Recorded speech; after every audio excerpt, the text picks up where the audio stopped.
એક માણસ કદાચ કશું નથી કરી શકતો, પણ થોડાક લાઇક માઇન્ડેડ માણસો ભેગા થઈને જો કોઈ એક પોઝિટિવ દિશામાં પ્રવાસ કરે તો હું માનું છું એ પોઝિટિવ દિશા જરૂર અચીવ થાય છે.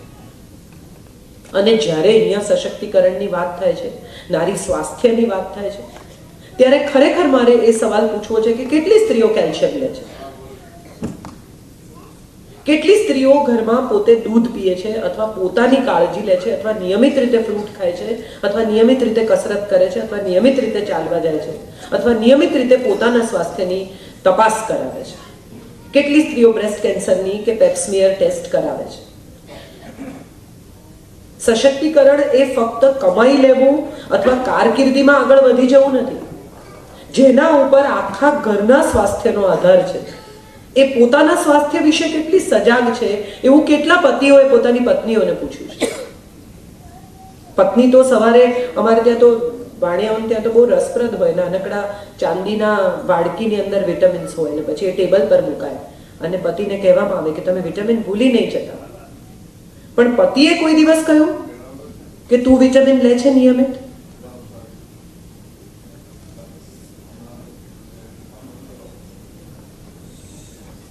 આપણે વેઇટ કરીએ, એમનો ફોન પતી જાય.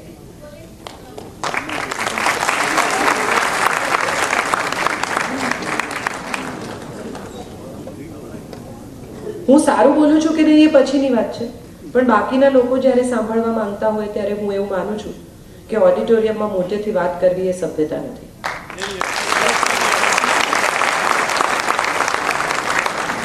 હું નથી કરતી. બહુ અગત્યનો મુદ્દો એ છે કે વિટામિન્સ પતિ વિશે આપણે ચિંતિત છીએ, એમના ટેસ્ટ કરાવવા વિશે ચિંતિત છીએ. જો ડાયાબિટીસ છે તો પત્નીઓ યાદ કરાવ્યા કરે કે તમે ટેસ્ટ કરાવ્યો, તમે ટેસ્ટ કરાવ્યો. પણ કેટલી પત્નીઓ નિયમિત રીતે પોતાનો બી કોમ્પ્લેક્સ કે પોતાનું કેલ્શિયમ કે પોતાના બ્લડ ક્રિએટિનિનના ટેસ્ટ કરાવે છે? કેટલી સ્ત્રીઓ ચિંતિત છે? અહીંયા તો આપણી પાસે ડોક્ટર છે, પૂછો એમને ત્યાં કેટલી સ્ત્રીઓ ફરિયાદ લઈને આવે છે કે મારા ઘૂંટણ દુખે છે અને મારી કમર દુખે છે અને મને આમ થાય છે. નિયમિત રીતે કસરત કરતી સ્ત્રીઓ ક્યાં છે આપણી પાસે? અને બધા પછી આપણે વાત જ્યારે કરીએ છીએ ત્યારે હું માનું છું કે આપણે બહુ હાઇપોથેટિકલ અને બહુ કારકિર્દીની આસપાસ જ આ સશક્તિકરણને ફેરવ્યા કરીએ છીએ. એક સશક્ત સ્ત્રી એટલે પરિવારનું બેકબોન. એક સશક્ત સ્ત્રી એટલે માનસિક રીતે એટલી મજબૂત કે ઘરમાં કોઈને ભાંગી પડવા દે નહીં. એક સશક્ત સ્ત્રી એટલે પિતા અને પતિ બંનેના ઘરનો મોભ થઈને ઊભી રહે એવી સ્ત્રી.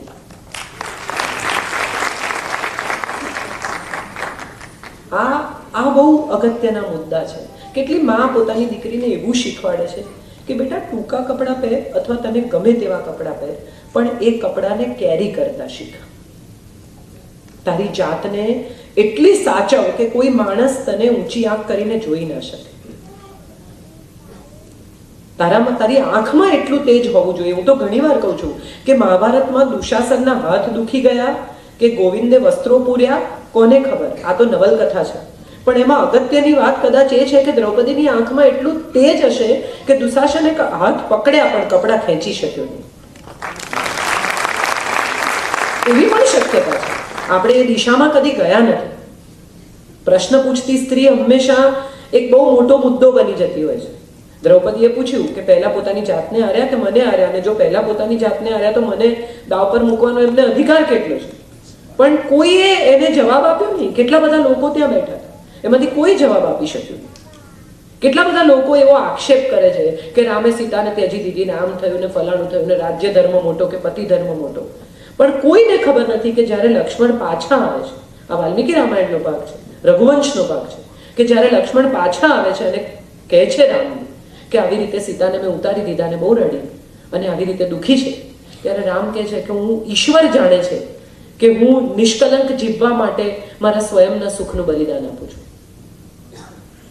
એમણે જિંદગીભર બીજી કોઈ સ્ત્રીનો વિચાર પણ નથી કર્યો.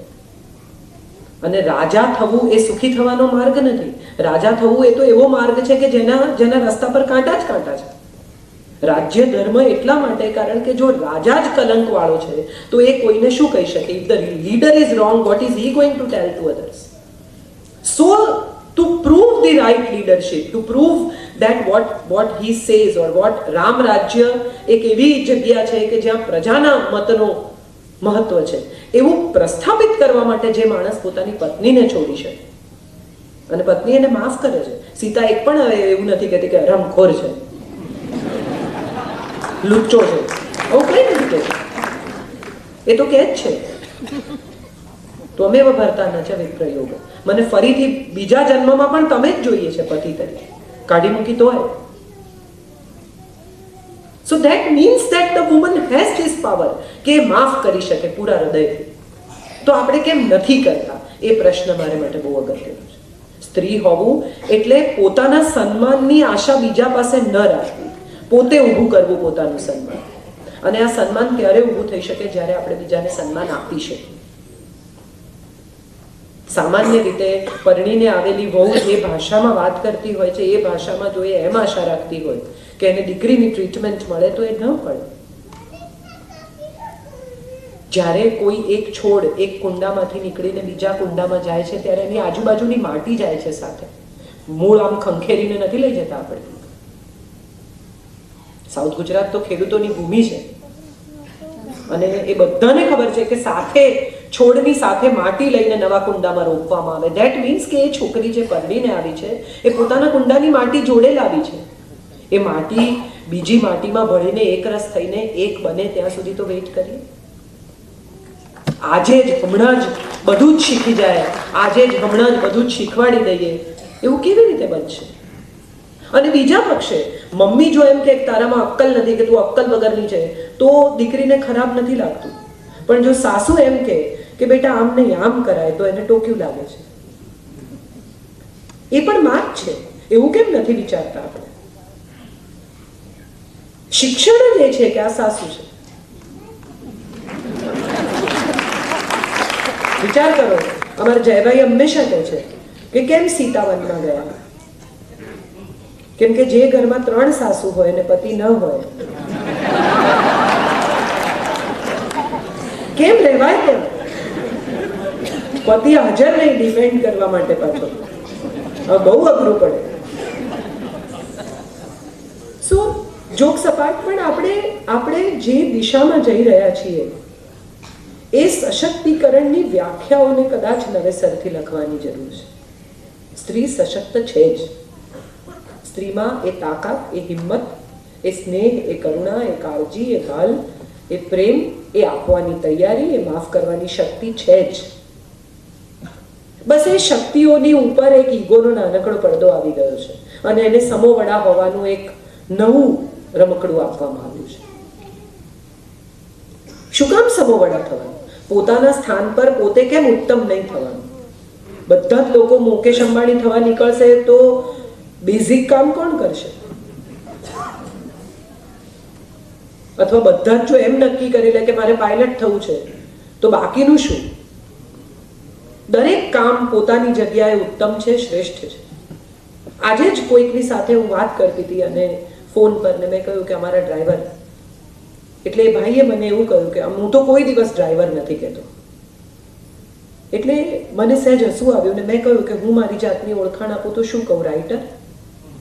કોઈ કોઈની ઓળખાણ આપે તો શું કે ડોક્ટર? કોઈ કોઈની ઓળખાણ આપે તો શું કે આર્કિટેક્ટ? આ નાના અને મોટા કામ આપણે નક્કી કર્યા છે. દરેક માણસનું પોતાનું એક પ્રોફેશનલ અસ્તિત્વ છે અને પ્રોફેશનલ અસ્તિત્વને એ જ રીતે સ્વીકારવું જોઈએ. એમાં કોણ નક્કી કરે કે આ નાનો છે ને આ મોટો છે? હું ડ્રાઈવર નથી કહેતો એમ કહીને જ તમે એને નાનો કર્યો, એમ કહીને જ તમે એમ દેખાડ્યું કે હું તો એને માન આપું છું, એને ક્યારેય ડ્રાઈવર નથી કહેતો. જો ડિરેક્ટર કહેવાય, ડોક્ટર કહેવાય, પેઇન્ટર કહેવાય, રાઇટર કહેવાય તો ડ્રાઈવર કેમ ન કહેવાય? સવાલ માત્ર એ છે કે તમે એને ટ્રીટમેન્ટ શું આપો છો. સવાલ એ છે કે તમે એની સાથે વાત કઈ રીતે કરો છો. અને હું માનું છું આપણે બધા જ આ સશક્તિકરણનો જે ખ્યાલ છે એમાં નવા રંગ ઉમેરવાની જરૂર છે. To have a career is not being empowered. To earn is not being empowered. Empower હોવું એટલે નીચે પડેલા લોકોને હાથ પકડીને પોતાની લગોલગ લઈ આવવા. એમ્પાવર હોવું એટલે કોઈ પણ પ્રકારની એવી પરિસ્થિતિમાં મુકાવું જ નહીં કે જે સંઘર્ષ છે, જે હરીફાઈ છે.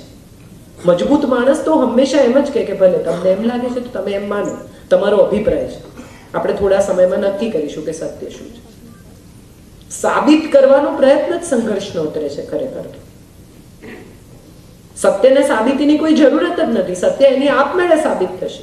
અને સ્ત્રી સશક્ત છે એ વાતને સાબિત કરવાની કોઈ આવશ્યકતા જ નથી. એ સમય સાથે ઓટોમેટિક સાબિત થાય છે. એક માં પોતાના પરિવાર માટે જે કરી શકે છે એ ક્યારેય એક પિતા નથી કરી શકતા. એનું સૌથી મોટું કારણ એ છે કે માં પાસે આ મલ્ટિપલ આવડત છે. પિતા ધન લાવે છે, માં એનું લક્ષ્મીમાં રૂપાંતર કરે છે. પિતા ખભો આપે છે, માં ફળો આપી શકે છે. પિતા પહાડ છે, માં ઝરણા જેવી છે. આવો પગ બોળો ને સારું ફીલ કરો. પેલામાં તો ઉપર ચડવું પડે. બહુ બહુ ઇન્ટરેસ્ટિંગ છે આ સિમિલીઝ. અને હું માનું છું કે આપણે કયા લેવલથી આને જોઈએ છે એમાં બહુ ફેર પડે છે. હું જ્યાં ઊભી છું ત્યાંથી મને તમે દેખાવ છો, ને તમે જ્યાં બેઠા છો ત્યાંથી પાછળનો બેકડ્રોપ દેખાય છે જે મને નથી દેખાતો. આપણે ક્યાં ઊભા છીએ અને ક્યાં જોવું છે, પરસેપ્શન શું છે. મારી બારીમાંથી દેખાતું આકાશ એ આખું આકાશ નથી, એનો ટુકડો છે. એટલો ટુકડો જ આકાશ છે માની લેવાની ભૂલ કરવી એનાથી વધારે મોટું અશક્તિકરણ બીજું કોઈ નથી. બહાર નીકળીએ અને દુનિયા જોઈએ તો સમજાય કે કરવા માટે કેટલું બધું છે. ફક્ત એજ્યુકેશન, ફક્ત કારકિર્દીને બદલે હું માનું છું એક અજબ પ્રકારની આવડત જે ઈશ્વરે આપી છે. તમે 5 વર્ષની બાળકીને પણ અણગમતો સ્પર્શ થાય ને તો એ તરત આમ કરીને ખભો ખસેડી નાખે. આ 6th સેન્સ આપી છે ઈશ્વરે. સાવ નાનકડું બચ્ચું તમે એને અડી જોજો ખરાબ રીતે, સહેજ એના અમુક પ્રાઇવેટ પાર્ટ્સ પર, એ તરત આમ કરીને ખસેડી નાખે. આ એને કોઈ શીખવવા નથી ગયું. આ એની સમજ એને આપી છે કોઈ, અને આ એની ભીતરથી ઉગેલી સમજ છે. આ સમજ એ લઈને જન્મી છે. અને હું માનું છું આ જન્મ સાથે જે સમજ એની પાસે છે એ સમય જતા એના ઉપર બીજો રંગ ચડાવવાને બદલે એ સમજને નિખારવાની જરૂરત છે. ઘણા બધા મા બાપ એવું કહે છે કે અમે તો અમારી દીકરીને દીકરાની જેમ મોટી કરીએ છીએ, અમે તો દીકરાની જેમ જ બધું એને આમ. ત્યારે મને ખરેખર એવો સવાલ થાય છે કે પછી એને માટે વહુ લાવશો ને? કેમ કે ઇવેન્ચ્યુઅલી એને પરણીને કોઈક ઘરમાં જઈને સેટલ થવાનું છે. એને જીવવાનું છે સ્ત્રી તરીકે, તમે એને ઉછેરો છો પુરુષ તરીકે. બે મિક્સ સિગ્નલ છે. એને ખબર નથી પડતી એને શું કરવાનું છે.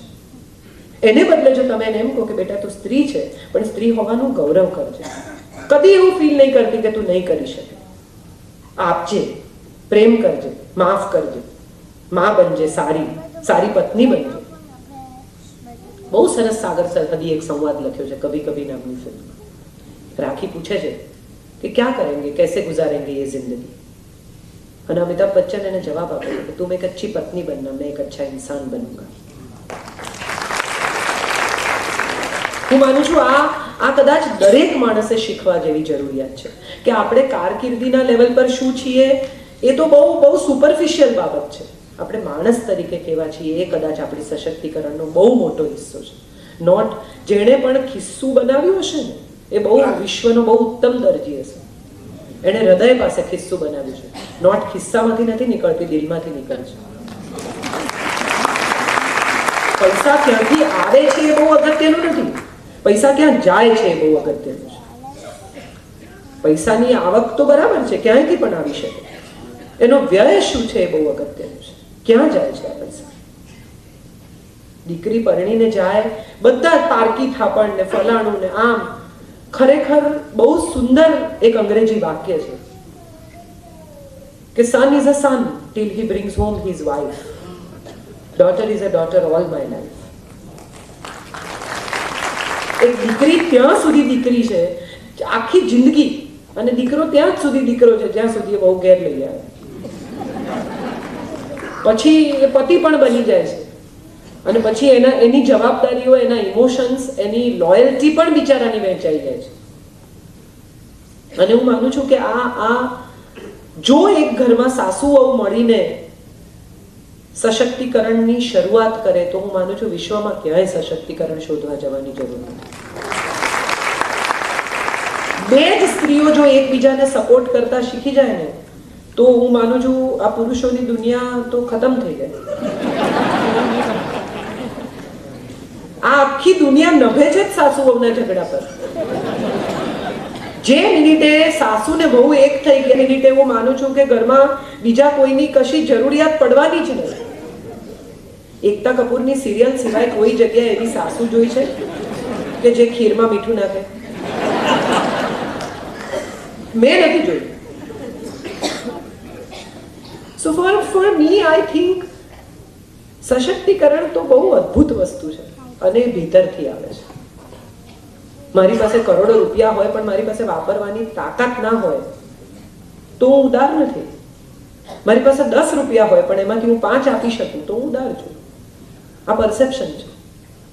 બધાને ખબર છે શ્રીનાથજીની તુલના કરે છે ત્યારે બધું જ મૂકે છે, વારાફરતી કેટલા કિલો સોનું મૂકે છે પણ કંઈ નથી થતું ને એક વાળી મૂકે છે એમાં ભગવાનની તુલના થઈ જાય છે, કારણ કે વાળીમાં ભાવ છે, સ્નેહ છે.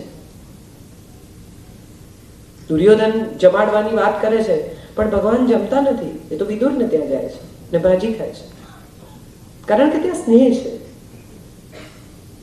કુબ્જાનું ચંદન ઈશ્વર લેવા તૈયાર છે કારણ કે ત્યાં પ્રેમ સિવાય કશું જ નથી.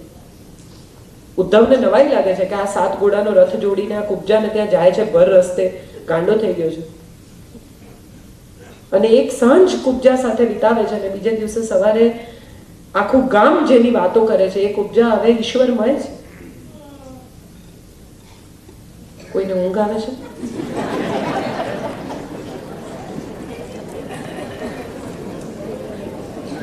ઓડિટોરિયમમાં એસી છે, સૂઈ શકો. ઘણા લોકો ફિલ્મ જોવા એટલે જ જાય કે ઊંઘી જાય. 3 કલાક એસીમાં સરસ ઊંઘ આવે, મ્યુઝિક પણ વાગતું હોય. હું મ્યુઝિકની ગરજ સારું છું. સ્કૂલના દિવસો યાદ આવી જશે કે લેક્ચરમાં ઊંઘી જતા હતા. In short, very important part of life is empowerment, but what is empowerment is to be defined. We need to define what is empowerment according to us. અને હું માનું છું દરેક માણસનું સશક્તિકરણ અલગ છે.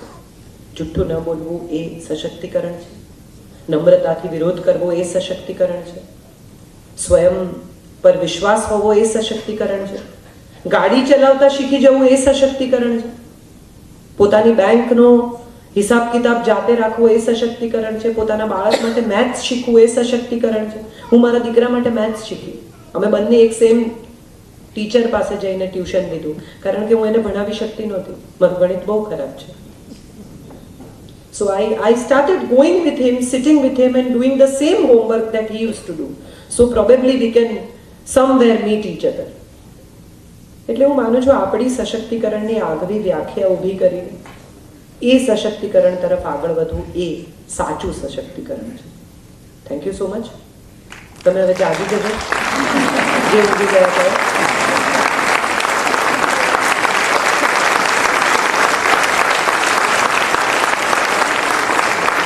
મેં ક્યાંય પણ કંઈ પણ બેઅદબી કરી હોય તો માફી ચાહું છું, પણ કેટલીક વાતો હું માનું છું આપણે નથી કહેતા એમાં બહુ મોટું નુકસાન આ દેશને થયું છે. કેટલીક વાતો સત્ય સ્પષ્ટ કહેવાય તો કદાચ સામેના માણસને સમજાય અને એ થવાનો સમય હવે થઈ ગયો છે. આ દેશમાં 2 લોકો એકબીજાનો હાથ પકડીને જતા હોય તો એ અસભ્યતા છે, પણ જાહેરમાં બાથરૂમ જવું એ અસભ્યતા નથી. તો હું માનું છું કે પ્રેમ જે દેશમાં અસભ્યતા છે એ દેશ બીજે ક્યાંય નહીં પહોંચે. પ્રેમ જેટલી અદ્ભુત બીજી કોઈ બાબત જ નથી અને આપણે એક પણ દેવે અરેન્જ મેરેજ નથી કર્યા.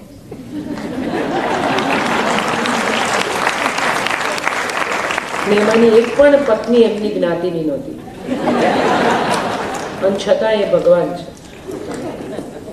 એટલે જ્ઞાતિઓ, સમાજો, ધર્મો થી ઉપર એક તત્વ છે, એનું નામ છે સ્નેહ, પ્રેમ. અને માણસ જો માણસને ચાહી શકે તો એનાથી વધારે કદાચ બીજું કશું સશક્તિકરણ થઈ શકે નથી. આપણી આસપાસ રહેલા તમામ લોકોને જો પ્રેમ આપી શકાય, જો સન્માન આપી શકાય, જો એમની સાથે સારી રીતે વર્તી શકાય તો આપોઆપ આખા સમાજનું સશક્તિકરણ થઈ જશે. Thank you so much.